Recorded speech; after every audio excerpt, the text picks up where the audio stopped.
guys, welcome back. Another quick little book chat for you today. I like how I say quick, but then it's probably gonna end up being like 14 minutes. No, this one I think really will be pretty quick. This was a book that I enjoyed. I wasn't like crazy about, but I liked it enough, and I haven't heard it talked about, so I kind of wanted to shed a little light on it. Whatever. The book in question is This Raging Light by Estelle Laurie. This was a random one I picked up from the library that just, it has a beautiful cover. And I read the back or the inside or whatever, and it seemed pretty semi-interesting. I'm trying to read more YA contemporary to find more that I actually like. This one, though, I just was like, maybe. I'll try it out. So we follow our main character is Lucille and her little sister, Ren. And the description of it kind of starts you out with their dad has gone crazy and their mom has left.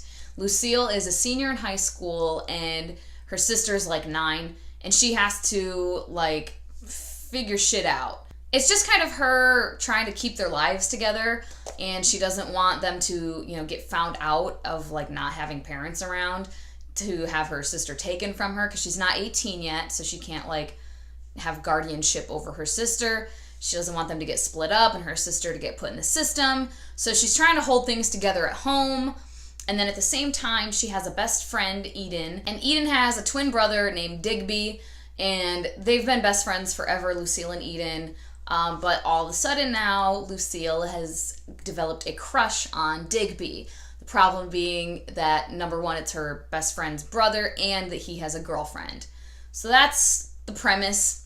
I ended up giving this a rating of 3.75. It was pretty good. I really liked Lucille as a character. There were parts of this book that were, your cringy teenage nonsense. But it was like authentic, I guess, because I remember being a teenager. She's describing this crush on this boy as like the end all be all, and like they're just she loves him so much and yada yada yada, and it's like I remember being 17 and feeling that way. I really liked how strong she was, just emotionally, mentally, everything. She realizes this problem of mom left and is not coming back, because at first they think she's just gone away for a little bit, took a break, but she's stopped, like she doesn't come back. And the little bit of money she gave them starts to run out, so it's on Lucille to keep things together and keep her sister's life as normal as possible, which is pretty difficult when you've been abandoned by your parents. But so she gets a job, she makes sure that her sister gets fed and there's groceries and that she gets to school on time, that she does her homework and all of this stuff. And I just really appreciated how strong she was, how no-nonsense she was. There were things that were not super believable, as far as nobody really noticing or wanting to do anything about the fact that their parents were gone. Like, Lucille's best friend Eden and Digby's mom, like, kind of sees what's happening and, like, suspects, but doesn't, like, do anything about it, really. And the kids are kind of like, oh, no, we're fine. But I just imagine being a parent, and if my child's best friend, if I had any suspicion that they were abandoned, I would 100%, like, take them in or something. Like, I'd show up at the house and be like, yeah, clearly your mom's not here. Like, you're coming to live with me. Like, I'm not going to split you guys up. I'll take guardianship of you. Like, something. And the mom just kind of was like, okay. Like, not really believing them, but, like, not really doing anything about it. And I don't know, as close as they were made out to be, the families, and, like, she was over at their house all the time, I just didn't find that believable. Like, I imagine if that had happened to me, if my best friend's parents abandoned her, like, we were over at each other's house all the time. We were very close. Her parents knew me, my parents knew her, and our parents knew each other. And, like, we totally would have, like, taken them in or done something, to keep her and her sisters together. So, yeah, that I just didn't really find believable.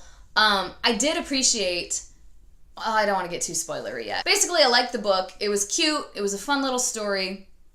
And had your, typical YA contemporary teen little romancy stuff going on, but amidst this larger, very serious issue.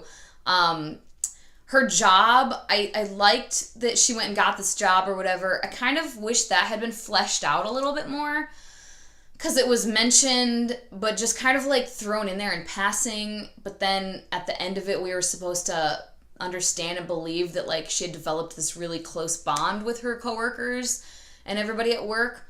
But like it kind of felt like it came out of nowhere. I wish that had been fleshed out more. And then towards the end, something happens.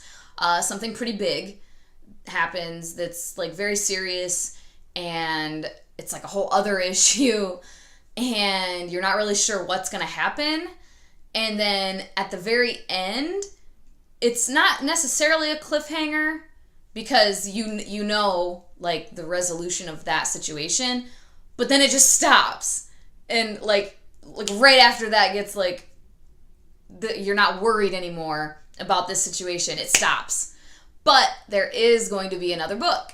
I don't know when it's coming out. I haven't looked into that yet. I have no idea. I don't know what I'm talking about. But at any rate, there is going to be a follow-up book. And by the end of it, I was like pretty excited for that. I was like, oh, okay, I'll read that.